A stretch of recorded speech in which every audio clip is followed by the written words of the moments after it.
You are about to see the second of three films which have been made to help us size up our enemy, Japan.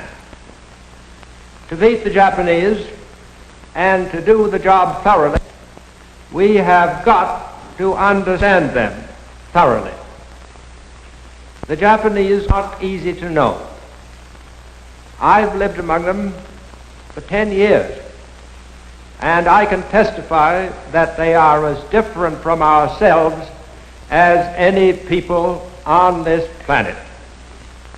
The real difference is in their minds. You cannot measure Japanese sense of logic by any Western yardstick. Their weapons are modern, their thinking 2,000 years out of date.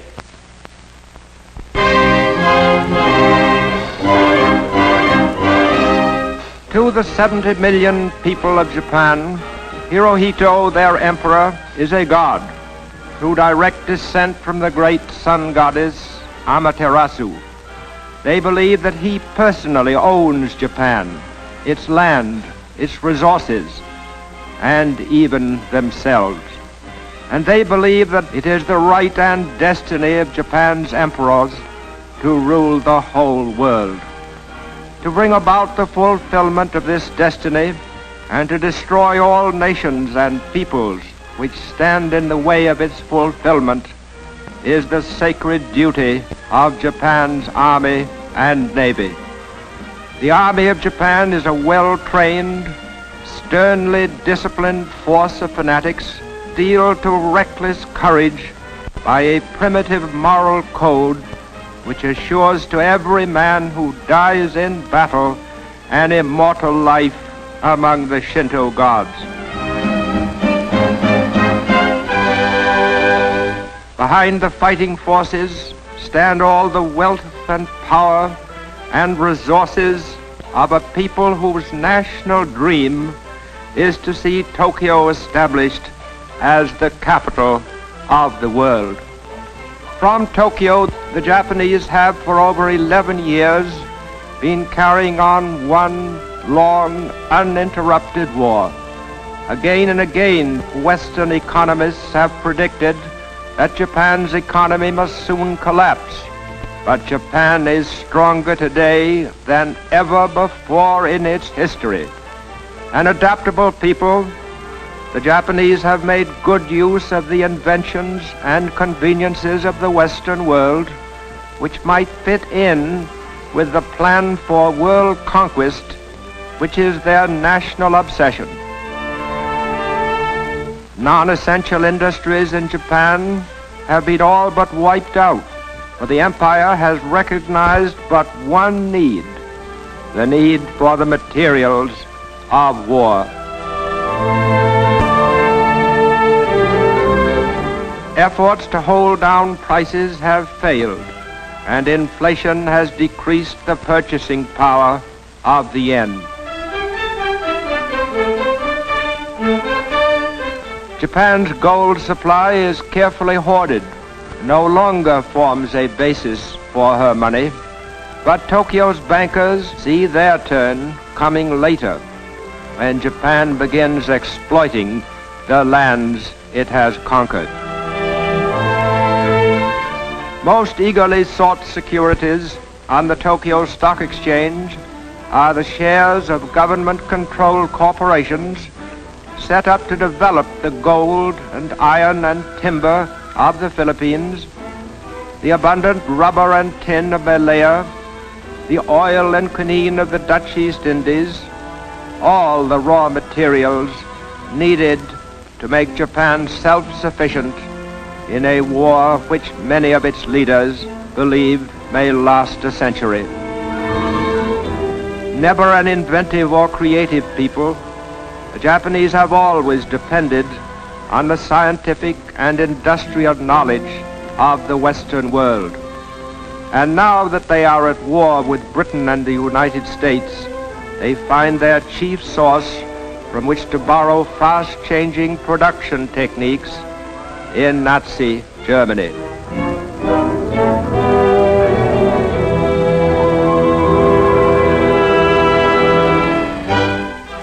In the theaters of Japan, Nazi methods of propaganda are also copied to good effect.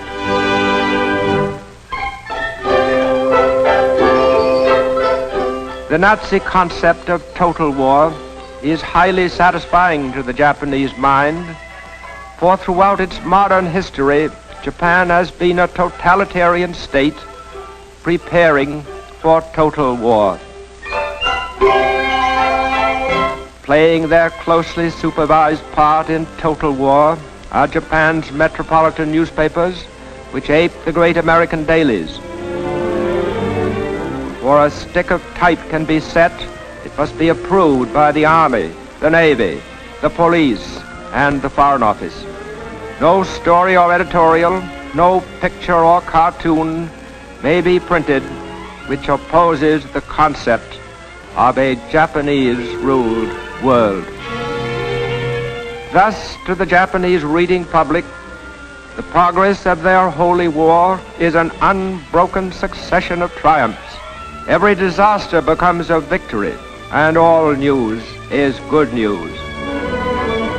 For every channel of public information is being used to impress upon Japan's people that the war is proceeding according to a divinely guided plan, and that the people's part is merely to double and redouble their sacrifices on behalf of the Emperor and of their sons and fathers away at the front. Greatest single source of Japan's fighting men is its peasant population, long used to hard work and self-denial. Toiling from before dawn to long after sunset, the farm family accepts hard work and squalor with the unfeeling stoicism of a disciplined race.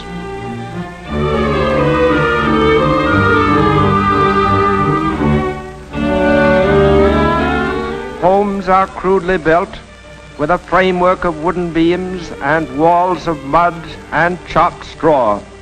In these huts, Japan's peasants have for generations raised sons to fight for their emperor.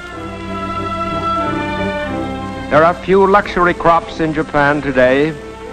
Practically everything has been replaced by crops which give the greatest nourishment.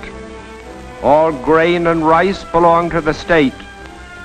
The whole crop is bought by the government at a price just high enough to keep the peasant alive and working.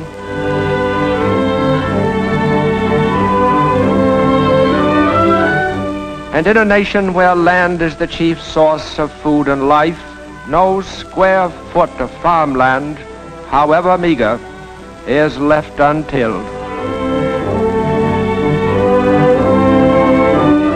To protect its supply of hardwood, Japan has for years practiced reforestation on a national scale. And today its lumber, like everything else it produces, is going into the war effort in one way or another. To make sure that on the farm not an hour is spent in idleness, no material is wasted. Every rural community produces useful handicrafts.